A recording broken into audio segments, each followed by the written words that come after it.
There's a door I wasn't supposed to find. No name on it, no guard. Nothing that says what it is. But whatever's behind it has quietly changed the way wars get fought.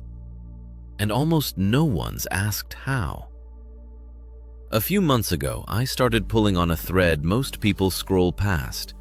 A private army that insists it isn't one, fighting wars nobody officially declared. One name kept surfacing. I'm not ready to say it yet. Not until you see everything it's connected to. Private contractors, state militias, proxy fighters.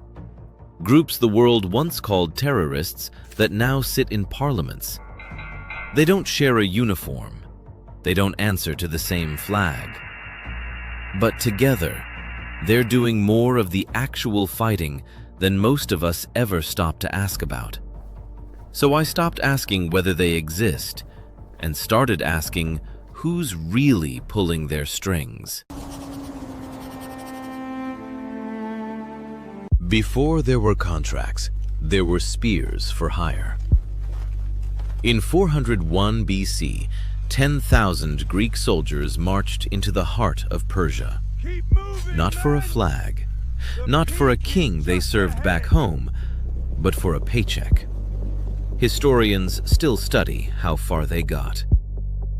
Mercenaries aren't a modern invention. They might be one of the oldest professions on Earth. We just stopped calling them that. By the late 1400s, entire companies fought purely for pay.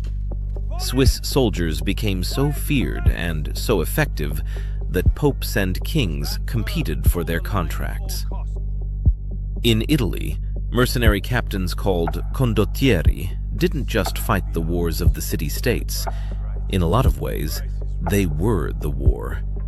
Whoever paid the most won. By the time Europe's 30 Years' War ended in 1648, mercenary armies had grown so large and so unaccountable that some of them kept fighting after the war was already over. No one had gotten around to telling them to stop. That's the part that stuck with me. An army that keeps going long after the reason for it is gone. Fast forward 3 centuries, and the pattern hadn't changed, just the geography. During the Congo crisis of the early 1960s, foreign mercenaries fought for competing factions, for mining companies, and sometimes for both at the same time. By 1989, mercenary work got a rebrand. A company called Executive Outcomes offered African governments something new. Not soldiers for hire, but a corporation for hire. With a logo, a legal structure, a bank account. It was, by most accounts, the birth of the modern private military company. Less than a decade later, a company called Blackwater took that model to Iraq. And in 2007, one incident in a Baghdad square would put the entire industry on trial in the court of public opinion. So the question I keep coming back to isn't whether private soldiers are something new. It's why, every single time we're sure we've outgrown them, they get hired again.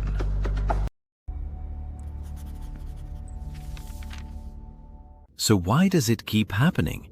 Same pattern, different century. I kept coming back to one idea. It's not that governments can't fight their own wars. It's that sometimes they'd rather someone else's name be on the paperwork. When a soldier dies, there's a flag, a count, a name read into a record somewhere. When a contractor dies, there's a line in a spreadsheet, filed under a different budget, a different ministry, sometimes no public record at all. That gap isn't an accident. For some governments, it's the entire point. During the wars in Iraq and Afghanistan, U.S. government oversight reports documented something most people never learned in school. At several points, private contractors on the ground outnumbered the uniformed troops fighting alongside them. Not a handful of specialists, a parallel army, just one that doesn't show up the same way in the official count. I sat with that number longer than I expected to. A parallel army, filed under procurement instead of defense. If the count doesn't reflect who's actually fighting, then every conversation about the cost of war, in money, in lives, is starting from the wrong number.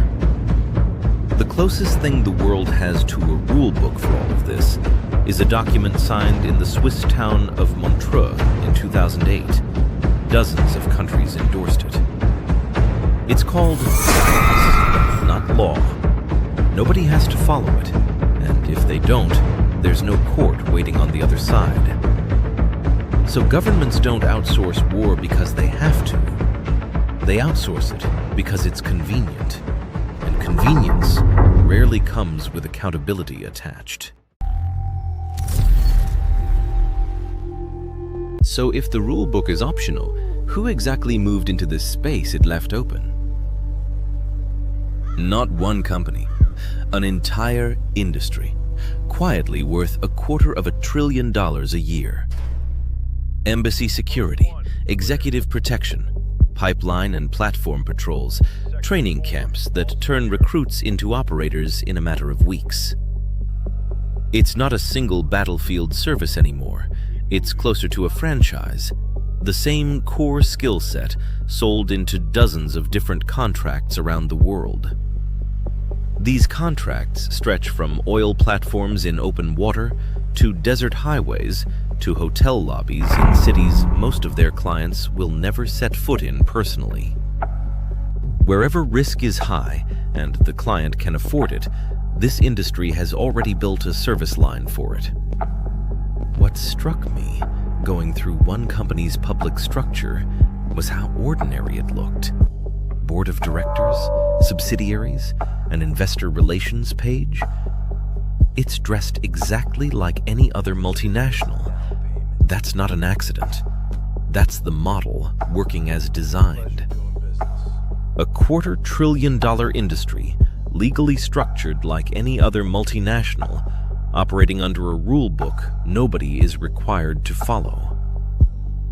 That's the version of this business that files paperwork. It's not the only version.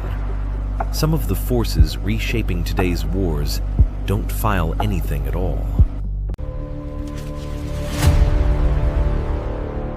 Some private forces file paperwork. Others don't file anything, because filing anything would mean admitting they exist. These are the armies without a flag, and in some of today's conflicts, they're doing more of the actual fighting than any uniformed military. Some of these groups were once on official terrorism lists. Today, a few of them hold seats in parliament, run ministries, or negotiate directly with the same governments that used to hunt them. The line between insurgency and institution has gotten a lot thinner than most people realize. Back at the start of this film, I told you one name kept surfacing in everything I was pulling on. I said I wasn't ready to say it yet. I'm ready now. The name is Wagner, a Russian private military company built by a man named Yevgeny Prigozhin, fighting in Ukraine since 2014, in Syria, and across Central Africa, Mali, and Sudan. Not a rogue militia, a force that operated for years with the kind of reach most governments would need an entire ministry to coordinate. In June 2023, Prigozhin led an armed mutiny against Russia's own military leadership. 2 months later, a plane he was on crashed north of Moscow. Everyone aboard was killed. No one has proven exactly why it went down. Several Western governments believe it wasn't an accident. What's not in dispute is what happened next. Within months, Wagner's operations across Africa were folded directly under Russian military control and given a new name, Africa Corps. A mutiny, a death nobody can fully explain, a rebrand within months, and the operations on the ground barely paused. So here's the question I couldn't stop asking after that. If the name on the door changes, but the money behind it keeps moving exactly the same way, did anything actually change at all? Every war has always cost money. What's different now is how directly that money flows back to the people fighting it. A $250 billion industry doesn't run on goodwill. It runs on contracts, and increasingly on something even more direct: raw materials pulled straight out of the ground. Investigators tracking Wagner's operations in Africa have documented a pattern researchers call resources for security. Armed groups and state-linked private forces gaining access to gold, minerals, and land in exchange for muscle on the ground. No invoice says that in plain language, but follow enough shipments and the pattern draws itself. And it's not only happening in mining pits. Private security and defense technology firms have pulled in real investor money in recent years. The more unstable the world looks, the more attractive this sector becomes to people looking for a return. War, in other words, has become something you can put in a portfolio. I spent longer than I expected just tracing where money moves once a conflict starts.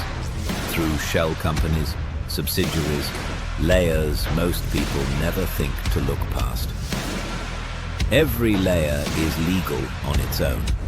It's only when you step back and look at the whole shape that it stops looking like business as usual. Gold moving out, contracts moving in, investment flowing toward instability instead of away from it. When war stops being a last resort and starts being a functioning business model, the question isn't whether it will happen again. It's who has an incentive to make sure it does. Everything so far in this film, the mercenaries, the companies, the money, still involves a person pulling a trigger, or at least signing off on someone who does. That's already starting to change. Cheap commercial drones have already reshaped entire battlefields, most visibly in Ukraine, where both sides have used them for reconnaissance and strikes at a scale no one predicted a decade ago. Now, militaries and private companies are racing to add artificial intelligence into that loop, helping systems identify targets faster than a person could alone.